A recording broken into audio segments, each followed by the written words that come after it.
मैं अपनी सहेली नेली के साथ टीवी देख रही थी। फियोना देखो, उसने टीवी पर नाचती हुई बारबी डॉल की तरफ इशारा करते हुए कहा।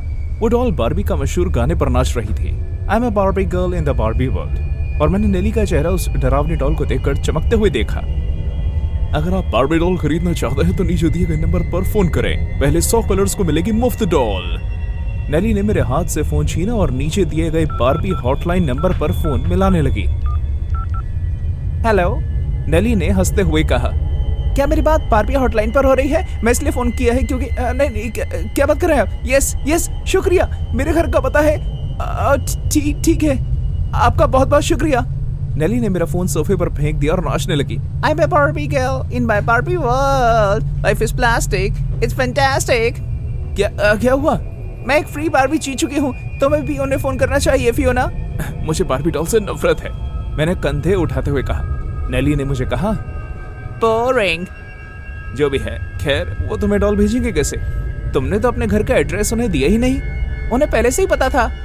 ये तो बहुत ही अजीब बात है। मुझे ऐसा कोई फर्क नहीं पड़ता, मैं खुश हूँ कि मेरी डॉल आ जाएगी। अगले दिन स्कूल में नेली अपने हाथ में एक बॉक्स लेकर स्कूल के गलियारे से भागते हुई मेरी तरफ आई। फियोना, ये देखो मेरे पास क्या है। मैं पहले से जानती थी उस डिब्बे में क्या है। नेली ने सुनहरे बालों वाली बारबी डॉल निकाली जिसने सब कुछ गुलाबी रंग का पहना हुआ था। ओह गॉड, इतना गुलाबी रंग।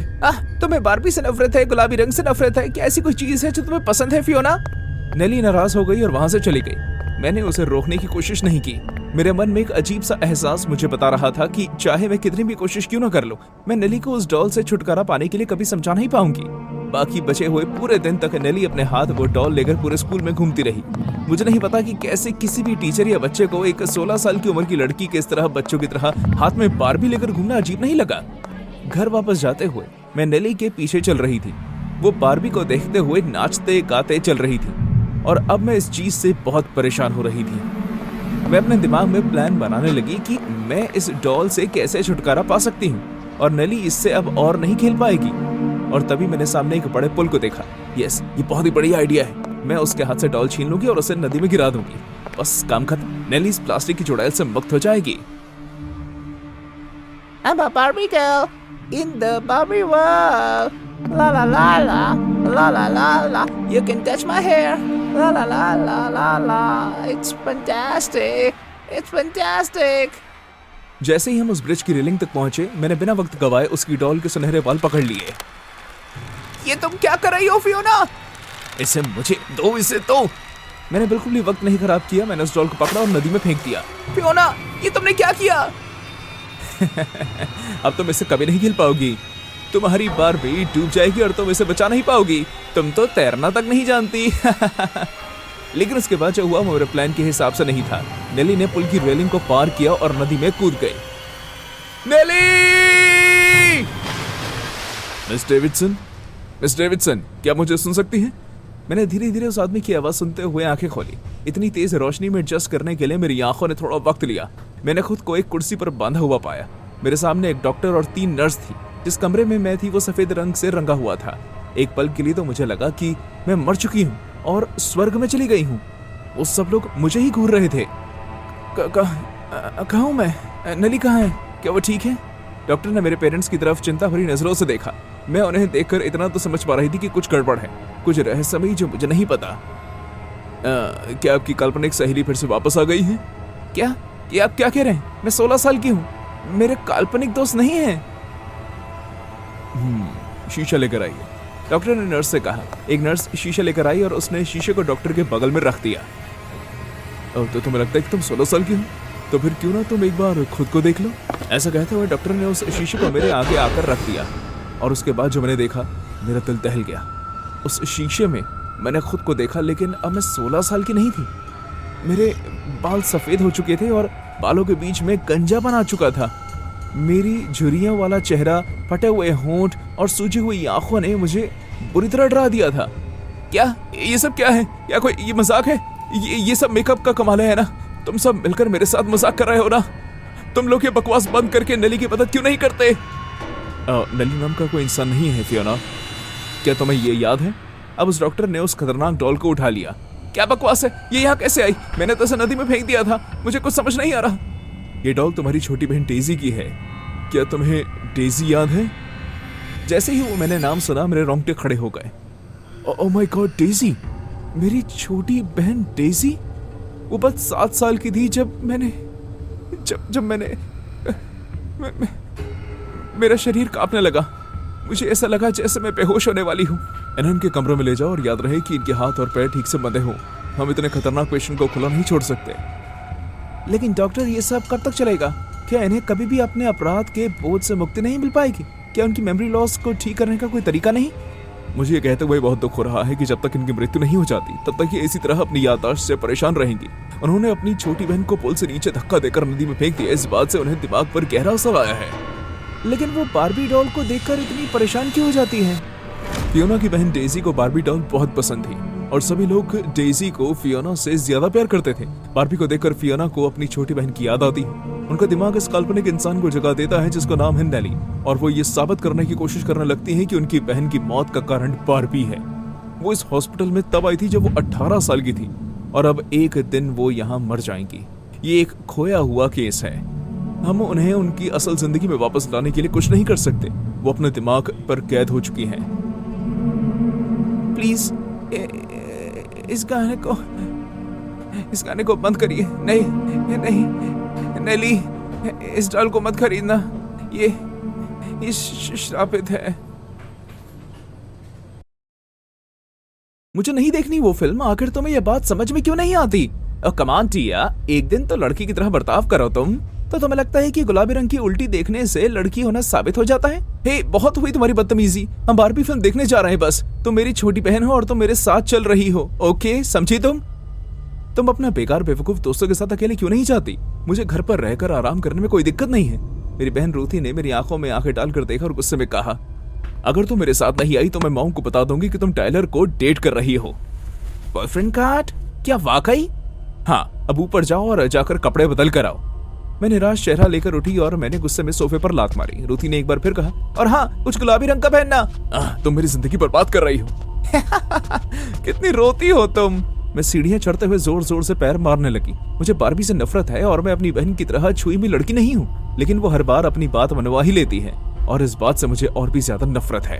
हम गाड़ी में बैठे और शायद 2000वीं बार रूथी ने ये गाना लगाया होगा, I'm a Barbie girl in the Barbie world। मैं उससे इतना थक चुकी थी कि इस बार शिकायत में मैंने अपना वक्त और ताकत बर्बाद नहीं किया। जब हम फिल्म थिएटर पहुंचे तो जहां तक मेरी नजर जा सकती थी वहां तक मुझे गुलाबी कपड़ों में लड़कियां ही लड़कियां दिख रही थी। अचानक रूथी की सहेलियां डैरला और टैमी हमारी तरफ भागते हुए आए। हाय बारबी, हाय बारबी, हाय बारबी। मैं तो बहुत एक्साइटेड हूँ। मैं भी, और मैं भी। वो सब गुलाबी रंग के बुरे सपने की तरह बने हुए थे। उनकी हद से ज्यादा चमकती हुई ज्वेलरी और इतना भद्दा मेकअप। तुम सब एक दूसरे की बातें दोहरा क्यों रहे हो? तुम नहीं समझोगी। चलो अपने लिए पॉपकॉर्न्स लें। मैं कोने में जाकर खड़ी हो गई और मेरी बहन अपनी 2 तितलियों जैसी सहेलियों के साथ फूड काउंटर की तरफ चली गई। मैं अपने बॉयफ्रेंड को मैसेज कर रही थी कि मेरा वीकेंड किस हद तक खराब जा रहा है, जब मुझे ऐसा महसूस होने लगा कि शायद कोई मुझे देख रहा है। वो ये मुझे ऐसे क्यों घूर रहा है? मैंने आसपास देखा और मुझे एहसास हुआ कि वो औरत वाकई मुझे देख रही थी। उसकी आंखें कहीं और जा ही नहीं रही थी और वो बहुत ही धीरे धीरे पलक झपका रही थी। वो नरक से आई बारबी बनकर आई थी। हे कम ऑन, फिल्म शुरू होने वाली है। रूथी की आवाज से मैं उस औरत के जाल से जैसे बाहर निकली। मैंने दोबारा मुड़कर उस औरत की तरफ देखा, लेकिन तब तक वो वहां से जा चुकी थी।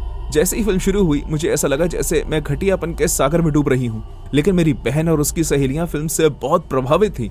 कुछ 20 मिनट में ही मैं इतना बोर हो गई कि मुझे नींद आने लगी।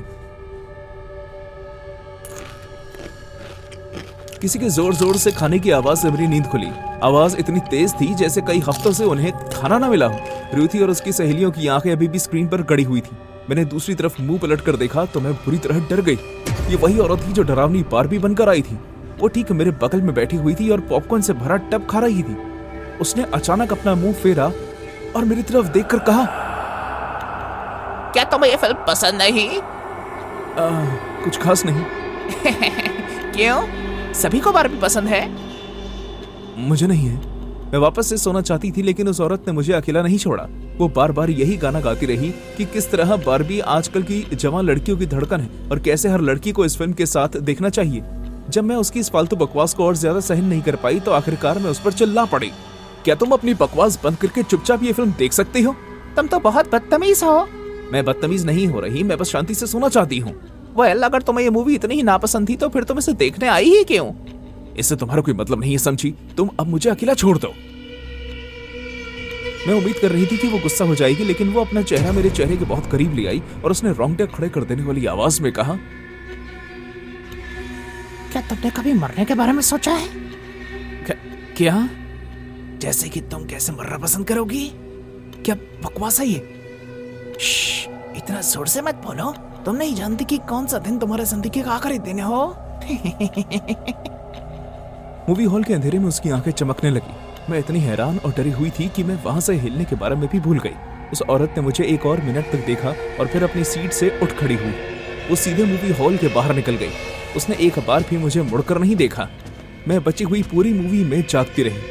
उस औरत के बारे में कुछ तो बात थी जो मुझे सही नहीं लग रही थी। फिल्म देखने के बाद हम सब घर आ गए। मैंने अपनी बहन को उस औरत के बारे में कुछ नहीं बताया और सीधे अपने कमरे में सोने चली गई।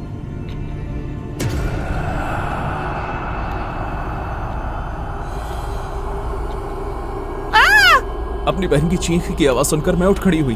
मैं भागते हुए उसके कमरे में गई और मैंने कमरे का दरवाजा खोला। रुथी अपने बिस्तर पर बैठी हुई थी और उसकी आंखें डर के मारी बड़ी हो चुकी थी। क्या हुआ और ये कैसी आवाज थी? रुथी ने अपने कांपते हुए हाथों से खिड़की की तरफ इशारा किया और मैंने धीरे धीरे अपने सर घुमाते हुए उस तरफ देखा। मूवी थिएटर में मिली वो औरत मेरी बहन के कमरे में खिड़की के बाहर मुंह में एक चूहा दबाए खड़ी थी। हाँ, एक चूहा जिसकी गर्दन उस औरत के दांतों में फंसी हुई थी और वो तड़प रहा था। और फिर वो उस चूहे को लेकर नीचे झुक गई। कुछ सेकंड्स तक वो हमें दिखाई नहीं दी, लेकिन हमें उस चूहे की आवाज़ें जरूर सुनाई दे रही थी। अगर तुम अभी के अभी यहां से नहीं गई तो हम पुलिस को बुला लेंगे। कुछ सेकंड्स के बाद हमें अंधेरी झाड़ियों की तरफ किसी के पैरों की आवाज जाते हुए सुनी। उस रात मेरी बहन मेरे कमरे में सोई। अगले दिन जब हम उठे तो मुझे घर के आंगन में एक खत मिला। मैंने उसे खोला और पढ़ा। Not your Barbie girl. I'm living in my own world. Life is plastic. Call me classic.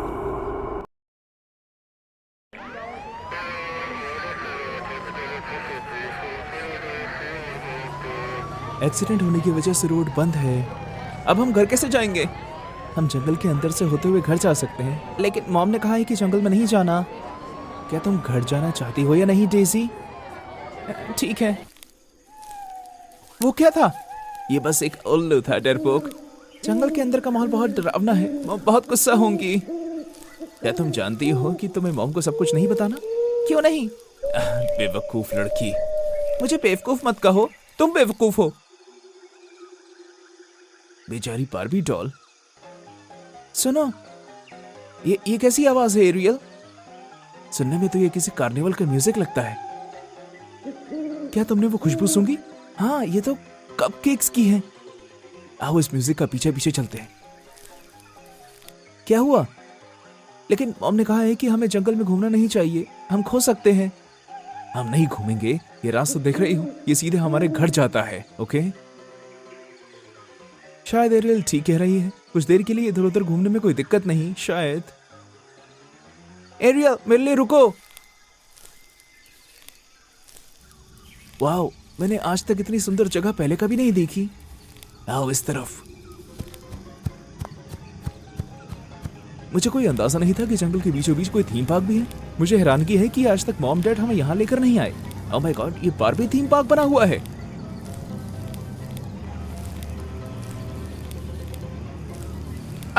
मुझे इस जगह से बेहद प्यार है।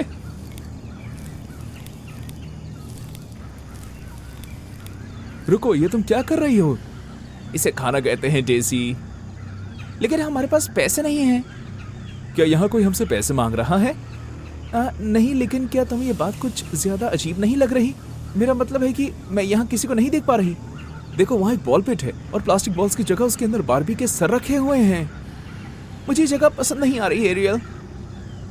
तुम एक बहुत ही परेशान करने वाली बच्ची हो। छोड़ो, मैं अकेले जा रही हूँ। ये मेरी जिंदगी का सबसे बेहतरीन दिन है। एरियल, शायद मुझे भी थोड़ी देर खेल लेना चाहिए। इस डोनट्स को देखकर तो मुझे भूख लग रही है, और अगर मैं इनमें से खा लूं तो क्या ही हो जाएगा। वाओ, ये कितने टेस्टी हैं। मुझे कुछ अपने साथ घर ले जाने के लिए भी रख लेने चाहिए। डेजी यहाँ आओ, देखो तो कितना मजेदार है।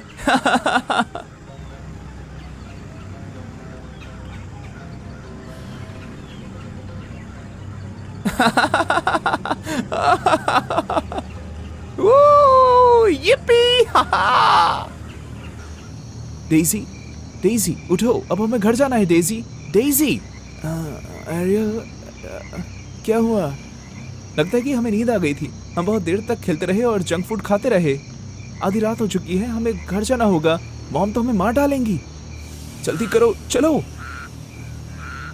क्या हम यहाँ दोबारा आ सकते हैं? हाँ, लेकिन इस बार हम अपने पेरेंट्स को इस जगह के बारे में बता देंगे। अब चलो, हम बहुत लेट हो चुके हैं।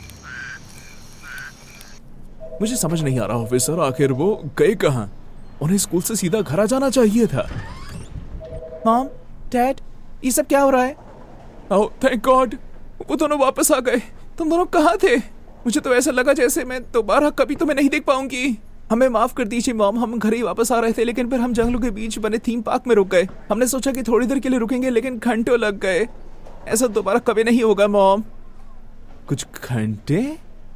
तुम दोनों पिछले 3 दिन से घर नहीं आए हो। वो बारबी के थीम पर बना हुआ था। हाँ, हम झूठ नहीं बोल रहे। यहाँ तक कि मैंने तो वहां से डोनट्स भी उठाए हैं। हाँ?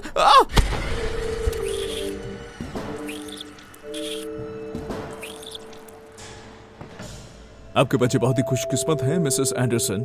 साल भर में कई बच्चे इस जंगल में गुम हुए हैं। उनमें से जो भी वापस आ पाए, उन्होंने भी इसी तरह का थीम पार्क का जिक्र किया, लेकिन हर बच्चे ने अपनी पसंद के हिसाब से ही थीम पार्क को बदल दिया। कुछ बच्चों को ये डिज्नी थीम पार्क लगता है और कुछ के लिए ये गाड़ी और रोबोट से सजा होता है, ऐसा कुछ। ओह माय गॉड, तो क्या आपने इस पार्क को खोजने की कोशिश की? हाँ, कई बार, लेकिन हर बार जब भी हम जंगल में जाते हमें ऐसी कोई जगह नहीं दिखती थी। हम इस बात को जानकर खुश हैं कि आपके बच्चे सुरक्षित घर पहुंच गए। अगर असलियत में कोई थीम पार्क नहीं है तो हम पिछले 3 दिन से कहाँ थे?